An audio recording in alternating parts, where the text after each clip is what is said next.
욥기 24장 1절에서 마지막 25절까지 한 절씩 교독하겠습니다. 어찌하여 전능자는 때를 정해놓지 아니하셨는고 그를 아는 자들이 그의 날을 보지 못하는고 어떤 사람은 땅에 경계표를 옮기며 양떼를 빼앗아 기르며 고아의 나귀를 몰아가며 과부의 소를 볼모 잡으며 가난한 자를 길에서 몰아내라니 세상에서 학대받는 자가 다 스스로 숨는구나. 그들은 거친 광야의 들락이 같아서 나가서 일하며 먹을 것을 부지런히 구하니 빈들이 그들의 자식을 위하여 그에게 음식을 내는구나. 밭에서 남의 꼴을 베며 악인이 남겨둔 포도를 따며 의복이 없어 벗은 몸으로 밤을 지내며 추위도 덮을 것이 없으며 산중에서 만난 소나기에 젖으며 가릴 것이 없어 바위를 안고 있느니라. 어떤 사람은 고아를 어머니의 품에서 빼앗으며 가난한 자의 옷을 볼모 잡음으로 그들이 옷이 없어 벌거벗고 다니며 곡식 이삭을 나르나 굶주리고 그 사람들의 담 사이에서 기름을 짜며 목말라 하면서 술틀을 밟느니라. 성중에서 죽어가는 사람들이 신음하며 상한 자가 부르짖으나 하나님이 그들의 참상을 보지 아니하시느니라. 또 광명을 배반하는 사람들은 이러하니 그들은 그 도리를 알지 못하며 그 길에 머물지 아니하는 자라. 사람을 죽이는 자는 밝을 때에 일어나서 학대받는 자나 가난한 자를 죽이고 밤에는 도둑같이 되며 간음하는 자의 눈은 저물기를 바라며 아무 눈도 나를 보지 못하리라 하고 얼굴을 가리며 어둠을 틈타 지붕을 뚫는 자는 낮에는 잠그고 있으므로 광명을 알지 못하나니 그들은 아침을 죽음의 그늘같이 여기니 죽음의 그늘의 두려움을 알미니라. 그들은 물 위에 빨리 흘러가고 그들의 소유는 세상에서 저주를 받나니 그들이 다시는 포도원 길로 다니지 못할 것이라. 가뭄과 더위가 눈 녹은 물을 곧 빼앗나니 수월이 범죄자에게도 그와 같이 하느니라. 모태가 그를 잊어버리고 구더기가 그를 달게 먹을 것이라. 그는 다시 기억되지 않을 것이니 부리가 나무처럼 꺾이리라. 그는 임신하지 못하는 여자를 박대하며 과부를 선대하지 아니하는도다. 그러나 하나님이 그의 능력으로 강포한 자들을 끌어내시나니 일어나는 자는 있어도 살아남을 확신은 없으리라. 하나님은 그에게 평안을 주시며 지탱해 주시나 그들의 길을 살피시도다. 그들은 잠깐 동안 높아졌다가 천대를 받을 것이며 잘려 모아진 곡식 이삭처럼 되리라. 같이 봅니다. 가령 그렇지 않을지라도 능히 내 말을 거짓되다고 지적하거나 내 말을 헛되게 만들 자 누구랴. 아멘. 오늘 또 새벽을 깨우는 송아 너는 하나님의 보석이다 보석이다 엄지척. 변함없이 새벽 제단을 지키는 권사님은 하나님의 보석입니다 보석입니다 보석입니다. 이 모든 것이 주님의 은혜입니다. 아멘 아멘 할렐루야. 우리 이혜리도 참 잘했어요.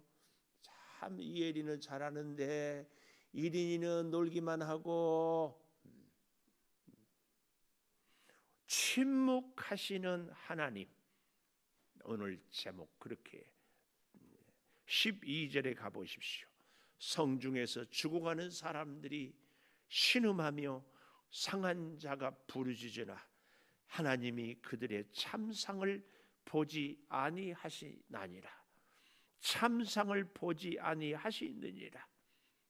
참혹한 이 현실에 대해서 외면하고 있는 안타까운 모습입니다. 이런 하나님을 우리는 침묵하시는 하나님. 현실이 너무 어려운데요. 특별히 참 어려운 것이 뭔가 하면은 하나님은 살아계시고 하나님은 우리를 사랑해 주시고 하나님은 우리를 기도를 들어주시는 것을 다 믿어요. 근데 한 가지 힘든 것이 뭐냐? 하나님이 내 기도를 들어주시고 내 문제를 해결해 주시고 내 아픔을 치료해 주실 때가 언제인가? 그 하나님의 시간을 기다리기가 참 어렵습니다. 분명히 하나님은 살아계시고 우리를 사랑해 주시고 우리의 기도를 들어주시는 것은 틀림없는 사실인데 그 때까지가 참 기다리기가 어려워요. 그래서 욥도 그 첫째로 오늘 1절에 보십시오. 어찌하여 전능자는 때를 정해놓지 아니하셨는고, 때를 정해놓지 아니하셨는고, 그를 아는 자들이 그의 날을 보지 못하는고. 이 뭐예요?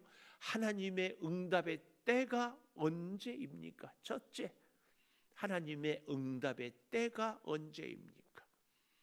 오늘 우리도 믿음 생활하면서 가장 어려운 부분이 바로 이 부분입니다. 나를 사랑해 주시고 내 기도를 들어주시고 악인이 반드시 징계를 받고 하나님을 믿는 사람이 반드시 기도 응답을 받을 줄을 믿는데 그 때가 언제인지, 그때까지 기다리는 거. 그래서 그런 얘기 하잖아요.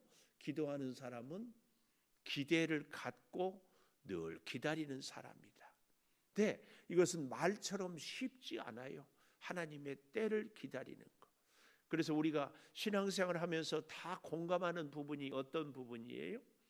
하나님 앞에서요, 우리 이 믿음의 사람들의 공통된 부분, 인간의 가능성, 인간의 능력, 인간의 노력이 끝날 때 하나님은 시작해. 그래서 그런 말 있잖아요. 인간의 끝, 하나님 시작. 하나님의 때를 알면 오늘 아무리 힘들어도 견딜 수 있는데 언제인지 모르기 때문에, 그래서 믿다가 낙심하고 기도하다가 포기하고 순종하다가 그만 중단하고 이러는 것 아니겠습니까? 우리는 그래서 이 하나님의 때를 알지 못하기 때문에 굉장히 중요한 이 하나님의 때를 알지 못하기 때문에 신앙생활에서 굉장히 중요한 원리가 하나 있다. 제가 이렇게 올림픽 하면은 다 올림픽의 게임의 꽃이 마라톤 아니에요, 마라톤. 근데 마라톤을 하는 선수들을 보면 1등 하는 선수는요, 하나같이 앞으로도 계속 더 달릴 수 있는 에너지와 자세와 폼이 이렇게 돼 있어요. 근데 뒤처진 선수들은요, 헉헉대며 그렇게 와요. 왜 그러는가? 우리의 신앙생활도 변함없이 꾸준히 훈련과 연단을 계속하는 사람은 하나님의 때가 올 때까지도 여전히 믿음의 저력이 있어요. 그리고 그 이후에도 또한 갈 수 있는 믿음의 저력이 있다.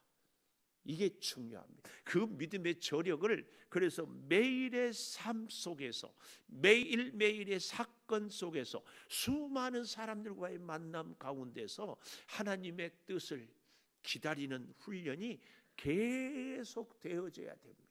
그래서 10년 믿음 생활을 했으면 10년 동안 하나님의 때를 기다리는 이 훈련을, 그래서 하나님보다 앞서서는 안 됩니다. 항상 하나님을 앞세우고 우리의 믿음을 이 숫자로 표현한 우리 그 박윤선 목사, 하나님을 1, 사람을 0. 그래서 하나님을 앞세우고 한 사람이면 10이 되고 두 사람이면 100이 되고 세 사람이면 1000이 되고 네 사람이면 만이 되고 동그라미가 4개면 5개면 10만. 근데 하나님이 뒤에 있고 사람이 앞에 있으면 10분의 1, 둘이면 100분의 1, 셋이면 1000분의 1. 하나님을 뒤에 두는 사람들은 많을수록 오히려 힘이 약해져. 그런 면에서 우리 창조교회 성도 여러분들, 우리가 힘을 모을 때 말입니다, 중요한 원칙, 하나님을 앞세우고 하나님을 중심으로 힘을 모아야 돼요. 뜻밖에요, 예수 믿는 사람들끼리 모였어도 예수님과 전혀 상관없는 일을 할 수가 있습니다. 있어요. 그래서요, 하나님을 믿는 사람은 반드시 이 훈련을 해야 돼. 하나님 중심, 하나님을 앞세우고 하나님의 때를 따라 기도하고 거룩하는 것. 이것은 우리의 영원한 숙제요, 훈련입니다. 어제까지는 하나님을 앞세우고 잘했지만 오늘은 전혀 다른 삶을 살 가능성이 있거든요. 하나님을 믿노라 하는 사람들이 중간에 수없이 하나님을 따르기를 중단하고 하나님의 뜻을 거스리고 세상으로 떠나버린 사람들이, 처음부터 믿음이 없는 사람이 어디 있었어요? 다 처음에는 열정이 있었습니다. 그래서 여러분, 저는요, 우리 믿음의 훈련은 딱 하나예요. 하나님의 때를 기다릴 줄 아는가? 하나님의 때를. 어제 우리 여기 있는 김시원 집사하고 우리 이명현 청년이 저한테 그림을 선물했어요. 이야, 나는 우리 또 명현 청년이 찬양, 피아노, 음악만 잘하는지 그림에 그렇게 조예가 있는 줄을 몰랐어. 하여튼 우리 김시원 집사는 좋겠어. 음악 미술에 조예가 있는 청년하고 가까웠어. 근데요, 저한테 선물을 했는데, 제가 사무실에 있는데 그 작가를 만나 사진도 찍고 했는데 물어보니까 최후의 만찬 그림인데 제목이 바리스타로 오신 예수. 예수님이 그래서 커피를 내려가지고 그래서 아마 내가 커피를 좋아하니까 그걸 최후의 만찬인데 커피를 내려가지고 제자들을 따라주는 이런 이 컨셉을 갖고, 야, 그 12제자들에게 커피를 따라줘. 그 발상이 참 얼마나 참신해요. 우리의 생활 속에, 삶 속에 오신 예수님을 이 그림으로, 막 갑자기 막 제 머리가 막 그 바카스를 먹으면 막 샤하고 뭐 바카사탕 먹으면 입이 막 하얀 그런 막 신선함이 막 쫙 오는 거예요. 얼마나 유쾌하고 상쾌 그랬는지 몰라. 근데 여러분, 이 유쾌함과 상쾌함과 동시에 우리가 꼭 믿음 생활에 하나님의 은혜는 우리를 이렇게 시원하게 함과 동시에 진짜 놓치지 말아야 될 것이 하나님의 때를 기다리는 그 변함없는 훈련 연단, 이것을 저력이라고 해요. 문제 해결의 능력이 저력 아니에요. 하루아침에 되어지는 일은 추호도 없다. 하나님의 때를, 하나님의 역사를, 하나님의 기도를, 우리의 간구를 들어주실 때까지. 시간은 내가 정하는 것이 아니라 하나님이 정하는 거예요. 이게 우리 신앙생활에 가장 어려워요. 언제 되냐 말이야. 틀림없이 될 줄은 믿는데, 그래서 기다리다가 안 되면은 가룟 유다처럼 포기해버려. 자기가 시간을 정해서는 안 돼요. 하나님의 정한. 이게 뭐예요? 하나님의 절대 주권을 인정하는 거지. 꼭 기억하십시오. 하나님의 때가 언제입니까? 자, 보십시오.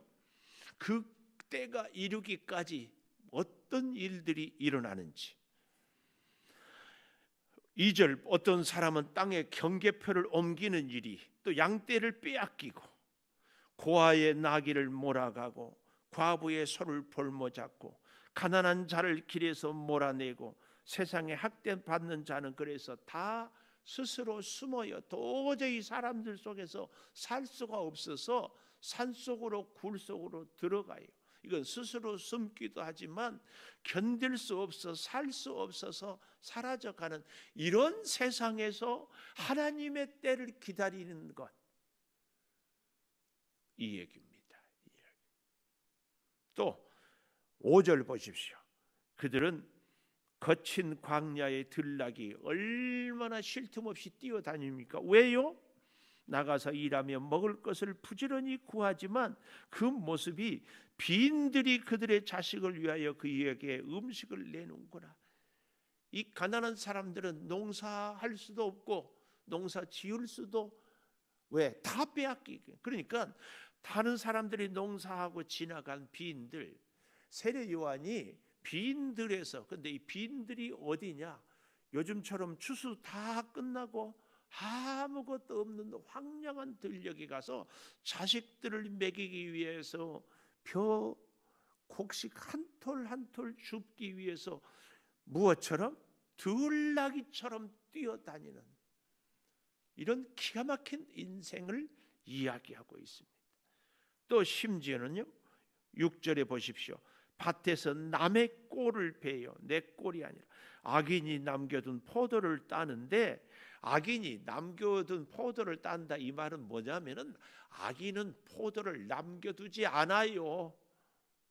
그만큼 포도 따는 것 얻기가 어렵다. 포도 이삭 구하기가 어렵다. 어디 그뿐이에요. 7절, 의복이 없어 벗은 몸으로 밤을 지내고 추워도 덮을 것이 없고 산중에서 만난 소나기에 젖었지만 가릴 것이 없고 갈대가 없어서 바위를 안고 있다. 이 말은 바위 틈에 움츠려 있다. 어떤 사람은 고아를 어머니의 품에서 빼앗으며 가난한 자의 옷을 볼모 잡업으로 그들이 옷이 없어 벌거벗고 다니며 곡식 이삭을 나르나 굶주리고, 곡식을 나르지만 주인이 있어서 그 주인은 악한 자에서 먹지 못하게 해요. 또 담 사이에 기름을 짜며 목말라 하면서 술은 뭘로 만들어요? 곡식으로. 왜요? 먹고 남으니까. 그런데 정작 일하는 사람들은 먹을 양식이 없도록 이렇게 처절하게 살아가요. 그래서 12절 성중에 죽어가는 사람들이 신음하고 상한 자가 부르짖는데도 하나님이 그들의 참상을 보지 아니한다. 하나님이 이런 상황에서 하나님 언제까지 참아야 됩니까? 이 얘기입니다. 욥의 친구들이 믿음으로 살면 다 문제가 해결되고 평안한다 하는데 욥은 고난을 당하고 보니까 현실이 우리가 생각하는 것처럼, 우리가 믿는 것처럼 그렇게 그냥 금방 인과 응보로 되는 것이 아니고 이 처참한 현실을 욥은 보는 거예요. 사랑하는 여러분과 저가 이 시대를 살아가는 것이 참 복되요. 여기 오늘 본문에 보면은 특별히 9절에 보십시오.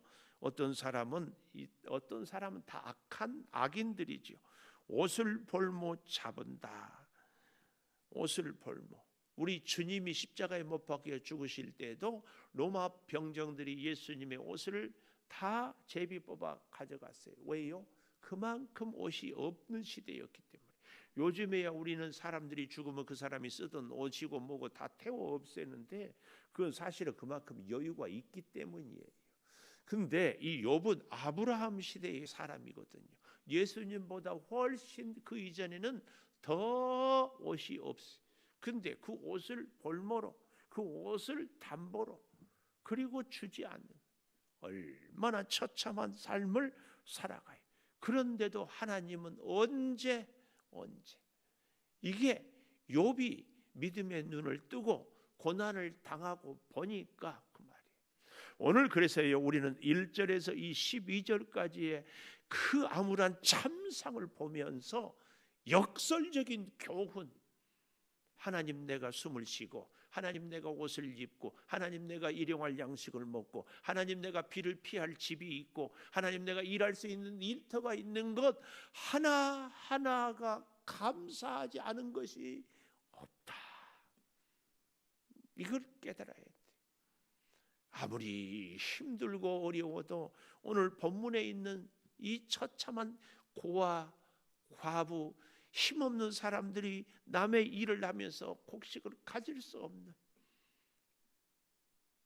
그래서 우리는 하나님의 때를 기다리며 하나님이 기도 응답할 때 이루어 주실 때까지 이 훈련을, 이 기도를, 이 믿음 생활을 변함없이 하십시다.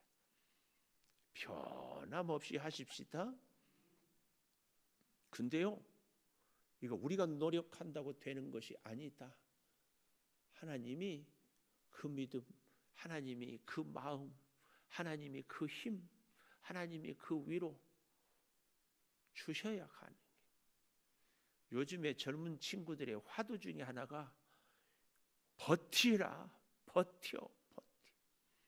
너무 힘드니까 열심히 살자, 노력해보자, 이 정도 얘기 갖고는 귀에 들어오지 않아요.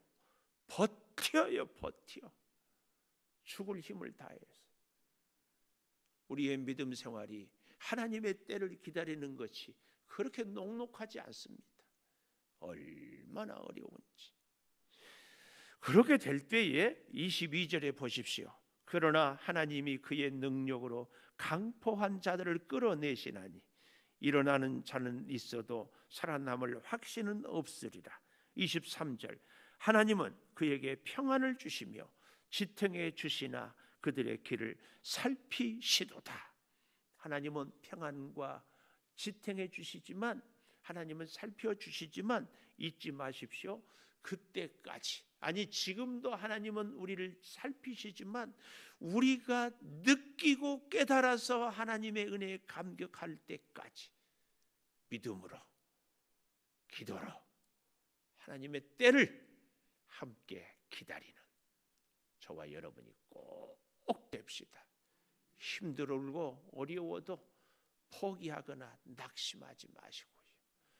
기도하겠습니다. 침묵하시는 하나님의 때가 언제입니까? 악인은 결국 심판당하는 것을 우리는 확실히 믿지만 오늘 이 하루, 오늘 이 한 가지 일, 오늘 이 한 사람 참 어렵습니다.